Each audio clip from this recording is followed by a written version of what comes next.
unzip it. It's Jessica's stuff. This is Will Sanders, and in this clip, he's speaking to Griffin, Georgia investigators about a bag. Not just any bag, but a bag that belonged to Jessica Boynton and was stuffed full of dozens of her personal items. But what makes this bag so important is the events preceding to its disappearance. Let's go back in time to about 2015. Jessica Boynton, then Jessica Lester, and Matthew Boynton began dating when they were teenagers and still in high school in Georgia. Matthew was well known, involved in sports, and the grandson of the county sheriff. Jessica's youth was much less glamorous. She was abandoned at the age of 3 and raised by her grandparents. Jessica fell in love quickly, seeing Matthew as her savior from an otherwise tragic life, and Matthew was quick to take advantage of the situation. Jessica became pregnant at just 16 years old, and with her grandparents' blessing, Matthew and Jessica moved into an apartment. Almost as soon as the ink dried on their new apartment lease, Matthew shifted from being a dream come true to a real-life nightmare. He became overbearing and controlling, cutting off her contact with her family. He would have sole access to all credit and debit cards, and would even take the keys to their truck while working in a patrol vehicle. Jessica was a prisoner in her own home, and seeking to regain some control over her life, Jessica had an affair which resulted in another pregnancy. Matt would, uncharacteristically, raise the child as his own, and they would even get married only some months later. Much more characteristically, Matthew began his own affair less than 6 months after getting married, which Matthew made no attempt at hiding. The relationship would disintegrate quickly, and Jessica would ask Matthew for a divorce. Sometime later, the couple got into an argument at a nearby Walmart and returned home. About 30 minutes later, gunshots were heard. A neighbor went to the window where she saw Matthew quickly get in his truck and leave the house. Matthew met with another officer at a local Waffle House, and during that time he received a message from Jessica where she seemingly told Matthew her intent to end her own life. Matthew sent a text to his mistress and then called for emergency services while rushing home. Jessica was found in a closet with multiple gunshot wounds to her head. The event was first labeled as suicide, but defying all odds, Jessica miraculously survived. There was a short investigation filled to the brim with inconsistencies and obvious cover-ups, which would ultimately result in Matthew walking away from the incident scot-free, and with Jessica losing custody of her children. The case seemed to be closed, and life moved on, except that Matthew would get involved with another woman sometime later who discovered a bag of Jessica's belongings. The exact same belongings that Matthew said he was no longer in possession of in a sworn statement. Griffin investigators needed to speak to Matthew again. The house of cards that had been built over the years were coming down now. This is the interrogation of Matthew Boynton.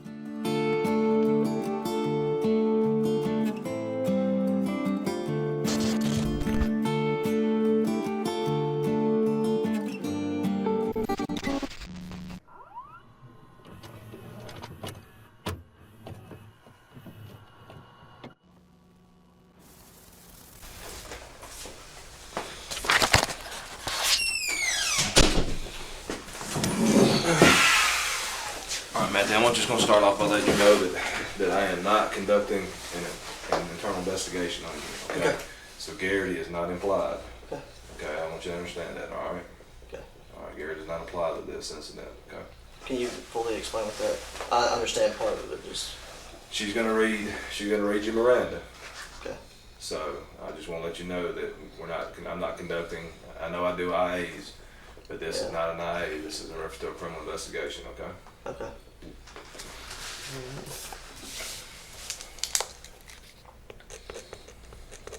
What's that in reference to? It's in reference to, you remember the statement you wrote me about Jessica saying you took items from the house? Yeah, that computer, yeah. That's what it's going to be in reference to. Okay. Nepotism is the practice among those with power or influence of favoring relatives or friends, especially by giving them jobs. Nepotism runs deep within the Griffin Police Department. The detective starts out immediately by letting Boynton know that this is not related to any internal affair or IA investigation.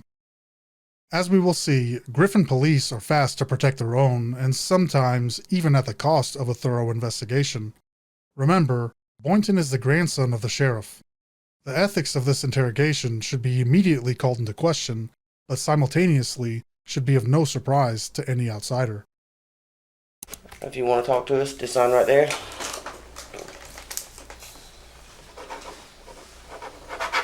All right. So Jessica came in, she filed a report. Okay. I talked to you about it. You wrote a statement saying you didn't have any of her items. Right. The report specifically said her retainer and stuff like that, and her clothes. Okay. Do you know anything about where her clothes or retainer might have been? Like I told her before, the only thing that we might have had would have been in that white trailer, and my stepdad has not mentioned anything else being in there. And we gave everything back that we had, because she had put some stuff in like it's like a little foot chase thing. You open it up, it's got 2 little boxes. I think we used to use it for like diapers and stuff now, but I mean, everything that she had that I knew of was gone. I got rid of everything I knew of. You got rid of a house, so. To either give back to her or her family came back and got it. You know, like she had a big kitchen table and some other stuff that her Aunt Kathy and Uncle Tim had come and got. Just different. I think my stepdad actually took a whole bunch of stuff over to her grandparents' house at 2464 East Milner in Pike, which is like right by my parents' house. Okay. So when did you move to LeMay Road? That would be sometime in March. March. Mm-hmm. Through the course of that move, did you find anything that belonged to her at that point? No, because if I would have, I would have turned it over to her, because I have no need to keep her stuff. Before this interview took place, Will Sanders had already given the police the answers that they needed. Remember, Sanders turned in Jessica's belongings, which were found by Matthew's current girlfriend in his own storage area. Investigators asked Boynton about her computer and some other items. Boynton sticks to his story that he never had them. He digs his heels into his lie and goes all in. The only thing I had at that point was that computer, and me and you had talked about that and gave it back to her, because she came over here and talked to Bird. Okay. So,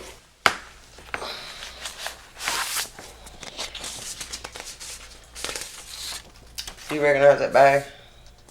Yeah, it's the bag that Jessica let me use to put all my gym stuff in when we used to be together. Okay.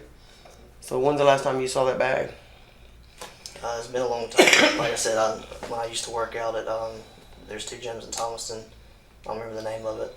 I used that one, and I had a gray Nike bag I used to work out in. So I interchanged my stuff like protein drinks, powder shakes like pre-workout, workout shorts, pants, shoes, whatever. I'd put it in that bag or my Nike bag. Matthew confirms that, yes, the bag is familiar to him. He references it as something that Jessica used and may have been used as a gym bag, but he hasn't known of its whereabouts in a long time. It could have been in a storage shed, he says, obviously still unaware that his lies that he's propped up over the years have been dismantled well before this interview began. Take note that Matthew's demeanor has not wavered since the beginning. He has remained with his arms in front of him, relaxed, with his fingers intertwined. Soon we will see a drastic shift in his posture as he realizes that he's been caught not just in a lie, but a lie that will completely change his life. So when's the last time you saw that bag? I mean, it's been a while. I don't know the exact date. I don't know. I think my stepdad, he had it in the white trailer, and that's been a while. And he brought it, but I haven't been through it or anything. He put it in my storage thing in my house, which is like when you pull in the driveway. It's a little storage thing on the right. You open the door and it's got all my stuff in there. I had to clean some of it out recently. That was tossed in there, but I mean, it's in there with a bunch of my stuff, like a brown tub I used to keep in my old patrol car with gym stuff in it and work stuff. Would that be the utility room or carport room at your new house? Yeah, that's where I keep I keep stuff in that, and I keep stuff in like what's considered an office in like the back of my house. I just tossed it in there the rest of my gym. But it's just an old gym bag.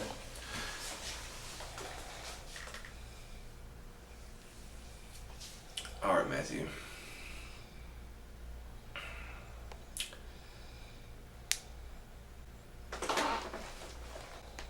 Look.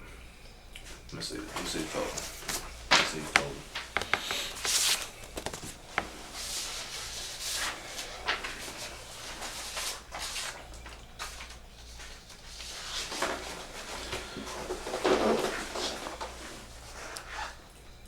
Known you a long time. Yes, sir. This bag, you saw it moving when you moved from your apartment to the main road. I didn't know. And your stepdad and Wendell saw it, and another female saw it. All right. Okay. At the house, in the apartments. Yes or no? When you moved from the apartment. When I moved, like I said, I had all my stuff in the white trailer. Matthew, that's not what I'm asking you. When y'all were in the process of moving, and you moved into the house that you're at now, your residence, did you or did you not see this bag? Yes, sir. It was in my storage room in the garage. All right. Now, why would I be holding a picture of this bag? I guess because Jessica brought it into you. Why would Jessica have it if you had it at your house? I don't know. I guess somebody got it from my garage and my shed. Who would have gotten it? There's a couple of people.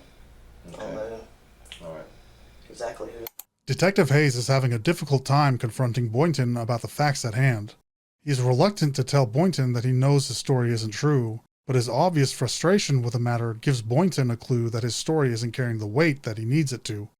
Hayes gives Boynton another chance to tell the truth. If he's seen the bag in his new house, which Boynton confirms, yes, it was in the white trailer. They ask how it could have came back up, how someone could have gotten to it to either place it or take it, and Boynton resorts to an excuse that law enforcement is no stranger to. Someone else must have done it. Okay. And inside that bag, there were numerous contents inside of it. And one of those is this right here. You know what this is?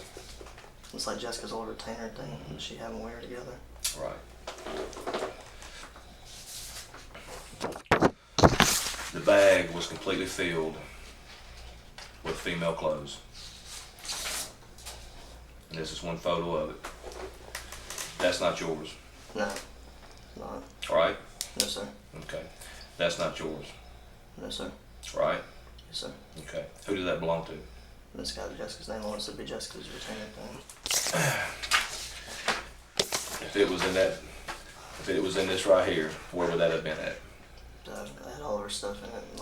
What would it have been at? It would have been in my garage thing, like I said, Which is where? which is at my house. Which is at your house. Yes, sir.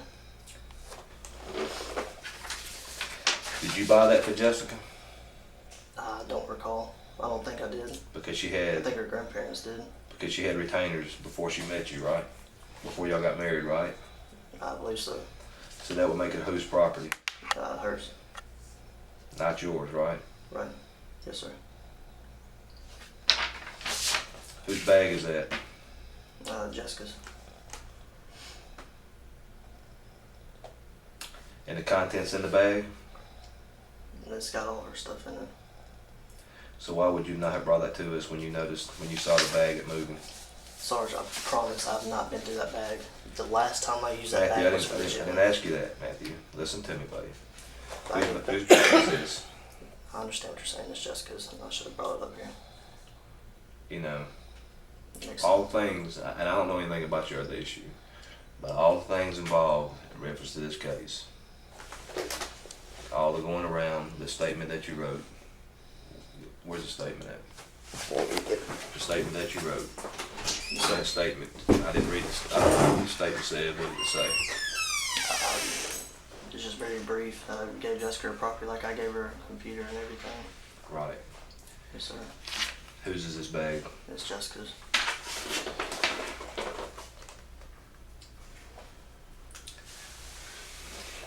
I didn't think about it because I used it as a gym bag and she let me use it. I understand what you're saying.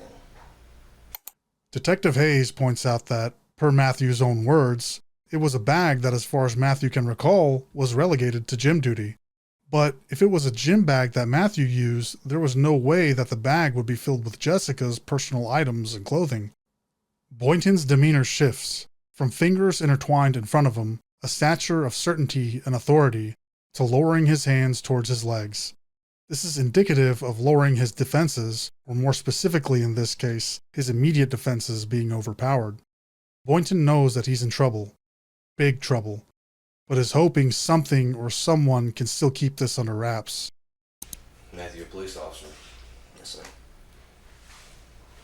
I understand. You're a police officer, Matthew. You know we are held to a higher standard than anybody else. I understand. You know, people don't expect us to make mistakes, and they don't realize we're human. I understand that. You understand that. Should have been smarter about it.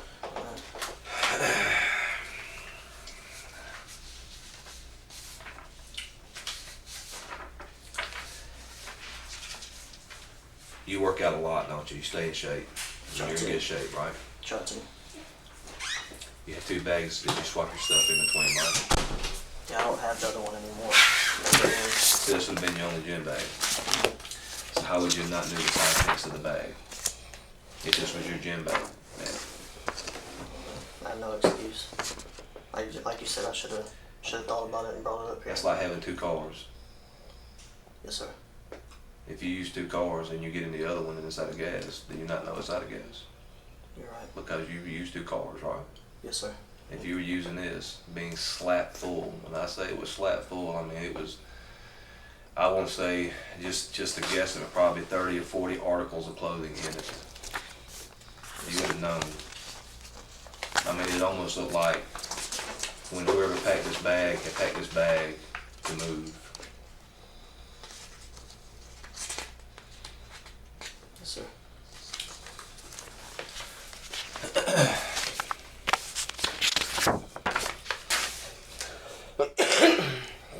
This is Matthew Boynton, January 9th, 2017. I was advised to complete a statement on a previous date by Lieutenant Yancey. Jessica Lester Boynton's property was already previously returned to her by my stepdad, Charles McDaniel Jr. Shortly after Jessica got out of this hospital, the dining room table, along with other items, were picked up by Kathy Zellner for Jessica. The remaining items, such as Hope Chest clothing and other miscellaneous items, were returned to Jessica. I do not have any other items of Jessica's. This is Matthew Boynton. Is that your statement? Yes, sir.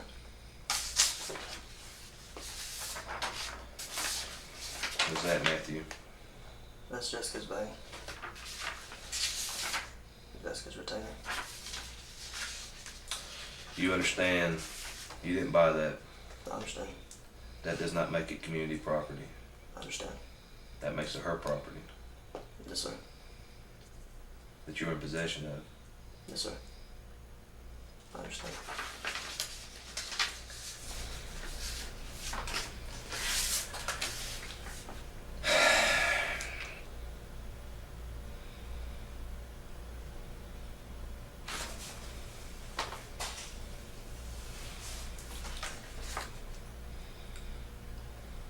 The bag was turned into us. We have possession of the bag. Yes, sir. We have evidence that says it came out of your storage room. Is that true? Yes, sir. Is there anything you'd like to say? No, sir. I said I was just done with my part script. Do you believe that statement to be accurate and true? Not now. Did you believe it then? No, sir. Detective Hayes is in a position that's even worse than before. He now has to deal with Boynton as not only a suspect, but a suspect who is a uniformed officer, who is most likely guilty of a crime, who has unwaveringly lied to the police, and who is the grandson of the sheriff. Detective Hayes knows that regardless of the outcome now, his career has most likely been jeopardized. Matthew Boynton's actions have now seemingly directly affected Detective Hayes. Boynton admits for the first time the origins of the bag, that it came from his storage room.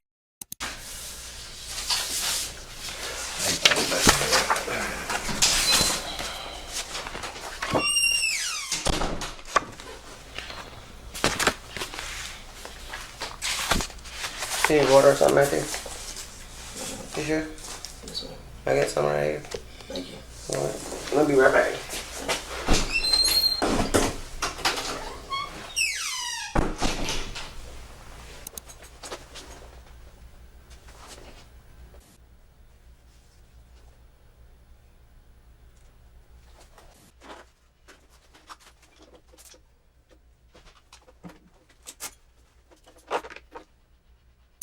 While Detective Hayes is smoking a cigarette and pondering the predicament everyone is now in, Boynton begins to remove his gear, seemingly knowing that the end result would be his termination as a Griffin police officer.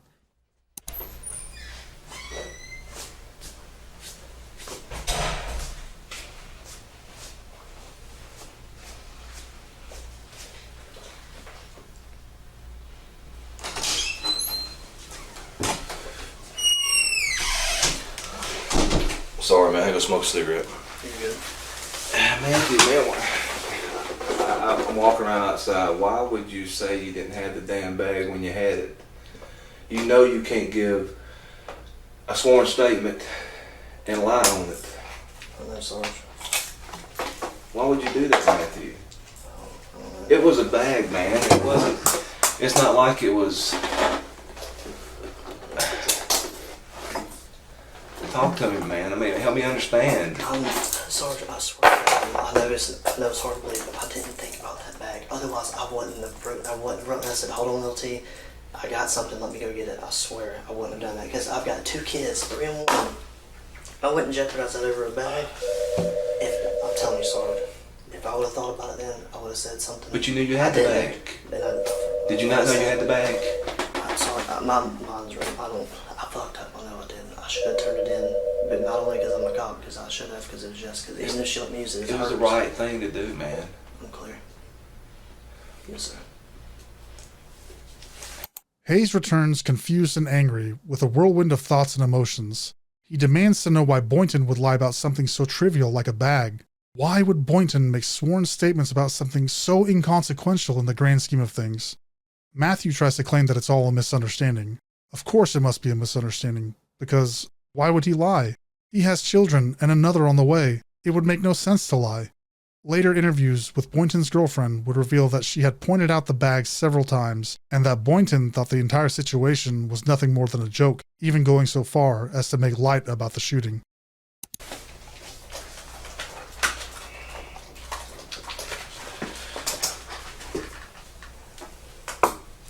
If I would have thought about it then, I wouldn't have messed up and been in this position because of my kids. But why didn't you turn the bag in when you damn moved? I don't know what Because I was thinking. I don't know what I was thinking then. Did you think you was gonna get in trouble if you turned it in late? I guess. I don't know what I was going through in my mind. What do you think should happen now?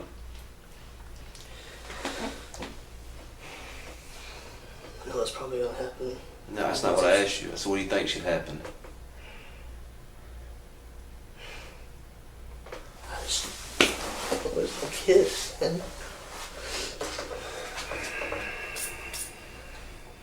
My kids are fucking daddy's boys, man. If I would have thought about it, I would have done it. Of all the stuff that you see about you, you know if you were in possession of something that belonged to her, you know you could have brought it to me. You know I'm going to do the right thing, you know I have to do the right thing.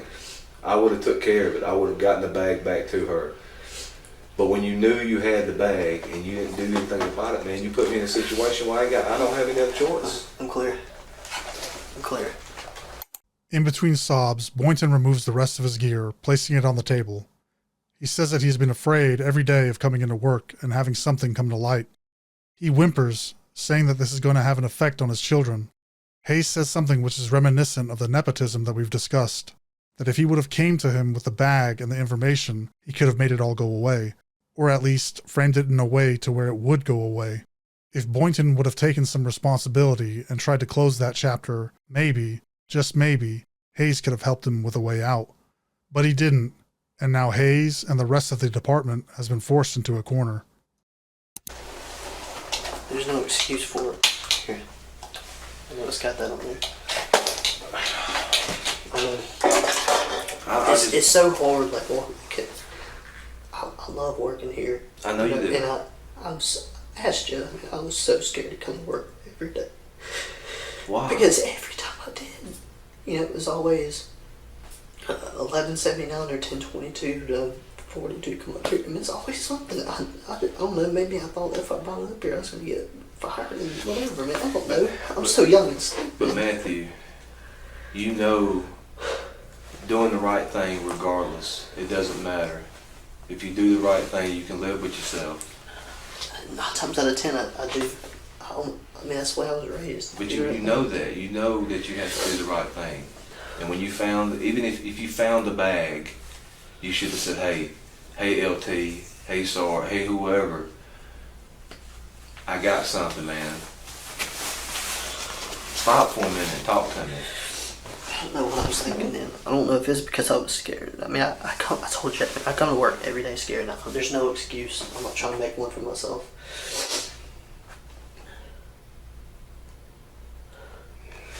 I know I'm obviously not employed anymore. It's just like, the only thing I can think about now is my kids, man. 'Cause my kids, I'm daddy's boys. You know, the baby especially. I took him in like he's my own. And I'm not setting a good example right now. I always try to show my kids what's right. But you know, when you swear an oath, we swear that we're going to uphold the law. Yes, sir. Regardless. And you know you can't lie. You can't lie in an investigation. You know that. I don't know what I was thinking. Like I said, I don't know if I was scared or what. I don't know what was going through my mind then. Does that make it right? No, it doesn't. I know that. And I know this is everything I've ever worked for, like out the door. My main concern is my kids, man. Because I've got primary custody over them. And this is going to set me back if I get locked up for this. So I'm going to go down and see them every other weekend. And she's not going to take care of them like she's supposed to. Like, she's supposed to put them on her insurance. I had to do that. But Matthew, if you did what you were supposed to do, we would not be here in this situation. You think I want to be here? No, sir. I would rather be anywhere else than be here. Clear. But if you had done what you were supposed to do, we would not even have to be having this conversation. You wouldn't have to worry about it. Yes, sir. But you know that we have to do the right thing. We have to do what people pay us to do. You know that. You know that, especially with me and Lieutenant Yancey. You've known us a long time. Yeah.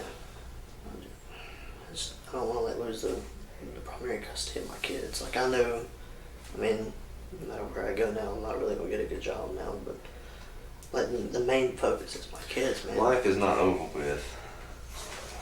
Everything happens for a reason. Just hang tight, okay?